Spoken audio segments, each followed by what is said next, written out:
L'invité de la rédaction. Et on vous retrouve Kalatoumi Abdiladi. Bonjour. Bonjour Kamar. Alors, c'est Mariam Kalam, la présidente des femmes élues de Mayotte. Je sais pourquoi je rigole et vous le savez pourquoi. Que vous recevez ce matin. Oui, exactement. Nous sommes avec Mariam Saïd Kalam, conseillère départementale de Chirungi-Sada, également présidente de l'association des élus locales 976. Donc, on parle bien des élus femmes. Bonjour. Bonjour à tous, bonjour Kala.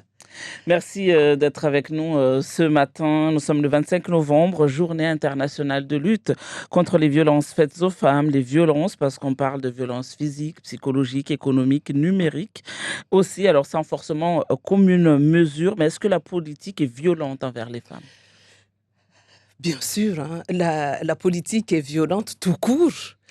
Et moi, je me considère pas comme étant une victime particulière du fait d'être élue femme, mais je sais, en tant que féministe, j'accepte d'abord cette différence entre hommes et femmes et j'en fais une force et j'essaye de m'imposer pour montrer que nous aussi on existe et c'est ce que je suis en train de faire.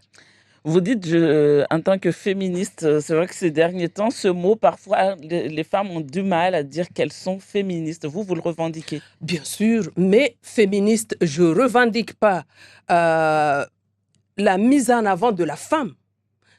J'accepte la différence entre un homme et une femme, mais cela ne fait pas de nous des personnes inférieures aux hommes. On a aussi des valeurs ajoutées, on se bat, mais on sait de par l'histoire que le chemin est long. Il y a eu des combats qui ont été menés par des femmes avant nous, mais ça aboutit à des mesures avantageuses pour nous qu'on voit aujourd'hui. On parle de droit de vote, on parle de droit à l'IVG, c'est-à-dire à choisir sa maternité. On parle de droit aussi par rapport à la parité. Donc, moi, mon objectif, c'est vraiment rappeler aux femmes qu'on a un outil qui est la parité. Il ne faut pas que cet outil-là soit utilisé contre nous encore. Justement, dans votre communiqué, vous dites pas une seule femme maire à Mayotte, pas une seule présidente de syndicat, d'intercommunalité, de département ou région. Aujourd'hui, dans notre département, donc aucune femme n'occupe la tête d'une collectivité. Ça, c'est votre constat, mais rien n'empêche les femmes de se présenter. Alors, c'est quoi les freins aujourd'hui? C'est bien ça. Il s'agit que nous utilisons à bon escient la parité qui nous a été, en tout cas, proposée pour nous donner un coup de pouce. Je veux dire par là que c'est dommage. Nous avons 13 femmes au département. Ça fait 2 mandatures. Force est de constater qu'on n'a pas essayé. Et voilà, la parité est appliquée aussi à nos collectivités. On a 17 communes, on a des intercommunalités, on a des syndicats. Et jusqu'à aujourd'hui, aucune femme ne se propose. Est-ce qu'elle ne se propose pas ou est-ce qu'on ne les laisse pas aller de l'avant? J'aime pas parler de moi, mais ce constat, cette démarche est venue du fait que moi, je fais peut-être partie des rares femmes du département, je le dis modestement, mais je le dis, moi j'ai entamé la démarche. Je suis allée chercher mon binôme. J'ai été prête à être élue en tant que conseillère départementale. Je suis allée chercher mon binôme. On a formé ce binôme. On a gagné. Il sait ma valeur ajoutée là-dessus. Il sait que moi, je sais faire campagne. Je sais qu'il y a un financement pour faire une campagne, pour mener une campagne. Mais toutes les femmes ne sont pas comme vous aujourd'hui, justement, de par l'éducation, de par la société aussi également. Rien n'empêche. Je suis en train d'inviter les femmes qui font la démarche elles-mêmes d'être en politique, d'intégrer des listes. J'invite ces femmes-là à aussi avoir une ambition politique, à croire en elles, à savoir que si on les a acceptées, on a accepté leur intégration au sein d'une liste ou à une formation de binôme, c'est qu'elles ont de la compétence. Moi, je ne suis pas en train de dire Les aux femmes femmes qui sont à ignorent la leurs maison. compétences ou se minimisent? En tout cas, Kala, moi, j'ai eu la chance d'avoir des hommes. En tant que cadre territorial, j'ai eu la chance de rencontrer un DGS à la mairie de Mamoudzou, en la personne de Toïri Soufa, que je salue ici, qui m'a propulsée, qui m'a fait croire en moi, qui m'a dit que j'étais compétente, qui m'a donné les clés pour me former, pour passer les concours. En politique, je me suis formée toute seule, mais j'ai eu aussi des personnes qui ont cru en moi. Vous connaissez Soula Saïd Soufou, c'est pas quelqu'un qui se prend pour un petit, et il n'est pas petit, docteur Saïd Soufou. Il a accepté ma démarche d'aller le voir pour qu'on forme un binôme, c'est parce qu'il a cru en moi. Et on est arrivé, et aujourd'hui, j'ai ma place dans ce binôme. Je le salue au passage parce que je sais que Alors, ça fait une semaine qu'il est à Mangajou. vous dites que nous refusons que les élus locaux soient cantonnés à des rôles symboliques ou décoratifs. Alors, on est en pleine campagne hein, actuellement et on le voit, le rôle des femmes dans ces rencontres, dans les quartiers, dans les meetings. Elles dansent, elles animent, elles chantent, elles font des chadis, elles mettent du jasmin sur ces messieurs, etc. Mais est-ce que réellement, aujourd'hui, alors vous avez cité hein, des hommes qui vous ont mis de l'avant, mais quand ces femmes militantes de longue date vont dire maintenant, cette fois-ci, c'est mon tour, est-ce qu'on va les laisser y aller? On m'a laissé. Personne n'est Mais, venu me chercher. mais parce que vous avez aussi peut-être ce caractère Tout le également monde là. à vous imposer. Ne le prenez pas comme étant un avantage. Je suis caractérielle, je suis charismatique et en plus la nature ne m'a pas gâtée parce que malgré ma modestie, je ne passe pas inaperçue de par mon corps. C'est pas du tout un avantage, Kala. C'est quelque chose qui me cause plus de tort qu'autre chose.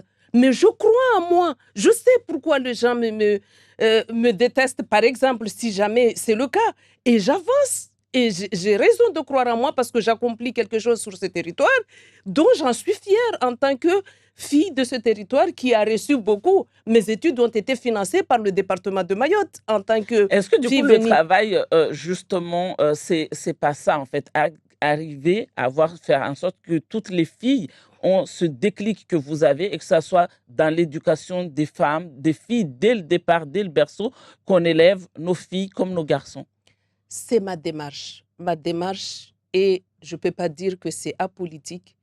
J'invite toutes les femmes qui sont dans cette démarche d'être élues, quel que soit leur bord politique. Moi, j'ai déjà fait mon choix.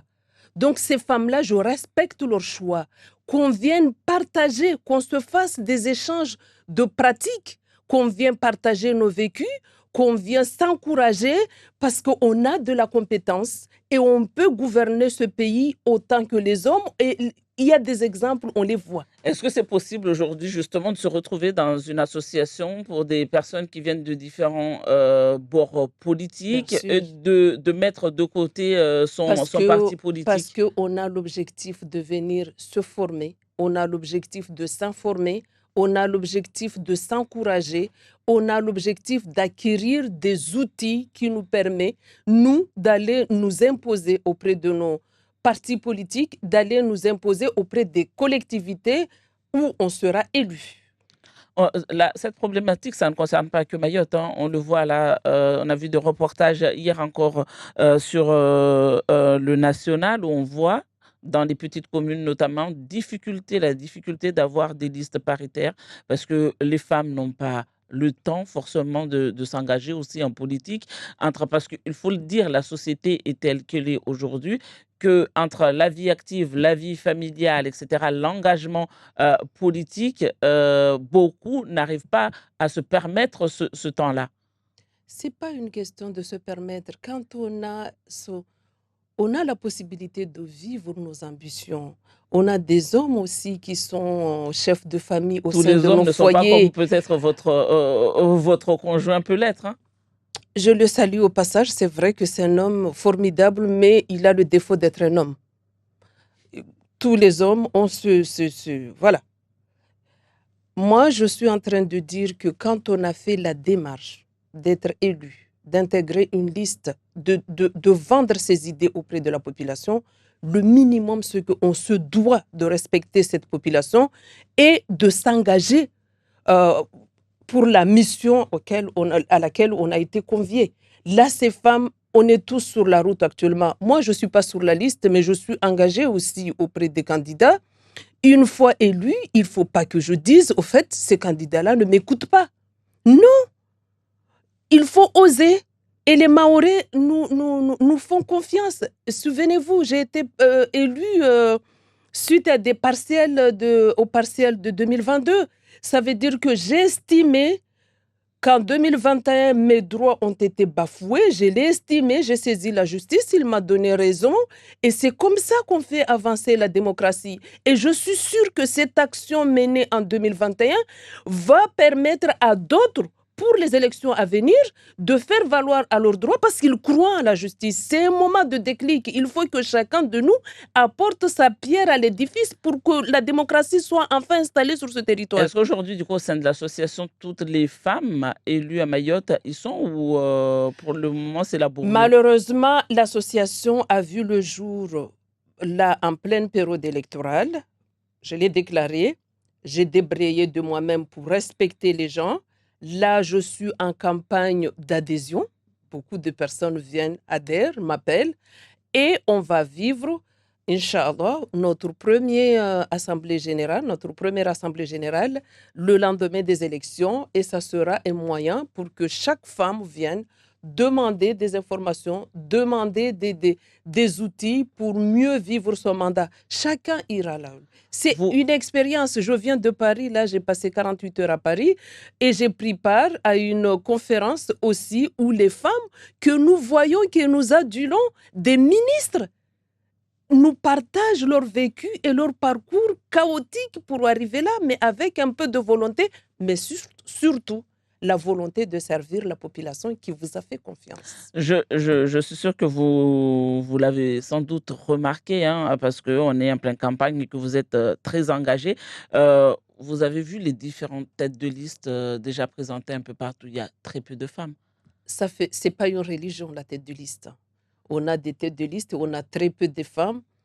L'idée, c'est aussi peut-être avoir le déclic et que d'autres femmes qui sont second ou troisième puissent...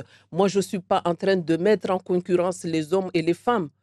La compétence et la confiance, il faut qu'on l'ait et qu'on décide de prendre la tête de l'exécutif en sachant ce qu'il y a autour. C'est une volonté, il faut que ce soit la personne elle-même. C'est pas facile, Kala. Je m'organise comme d'autres femmes s'organisent, de manière à ce qu'on vive un projet politique, c'est un projet de foyer. Alors, ça va peut-être étonner cette question de ma part, mais ça changerait quoi une femme à la tête d'une collectivité par rapport à un homme? Est-ce qu'un politique, c'est pas un politique? Non, ça lui permettra à cette femme de nous montrer ses compétences et de peut-être que nous, on puisse en bénéficier. Cette femme qui s'est construite, qui s'est formée toute sa vie, qui a cette passion d'arriver à participer au développement de cette île, qui arrive enfin à concrétiser son projet, ça lui permettra de mettre en place, en exergue ses compétences et que nous, on en bénéficie, quelle que soit la femme. Pour vous, ça serait différent aujourd'hui, le territoire serait différent, par exemple, si à la tête de l'exécutif du département, on avait une femme? C'est pas ce que je dis. Si on a une femme aujourd'hui qui est capable et qui veut tout mettre en place pour que le Mayotte avance, cette femme-là, je l'encourage à le faire. Et il n'y a aucune raison qu'elle ne réussisse pas. Il y a des hommes qui ont réussi, les femmes peuvent aussi réussir, mais la valeur ajoutée, ça serait instaurer la démocratie sur ces territoires et nous respecter les uns des autres. Les femmes ne sont pas respectées aujourd'hui? Comment vous pouvez parler de respect si on construit des binômes et que le lendemain de la victoire, on lui dit ta place sera première VP? Ou encore, est-ce que c'est un respect? Est-ce que ces femmes-là ont la possibilité de s'exprimer? Moi, je ne sais pas. Ce sont elles qui se plaignent, certains d'entre elles, qui n'ont pas eu un mot à dire. Après, est-ce que c'est pas à elle de prendre la parole? On se souvient, Benissa Ousseni, il avait annoncé clairement qu'il voulait la présidence du département. On l'a vu avec quelle virulence, on se souvient de cette élection et de comment il l'a voulu et il a tout fait pour l'avoir.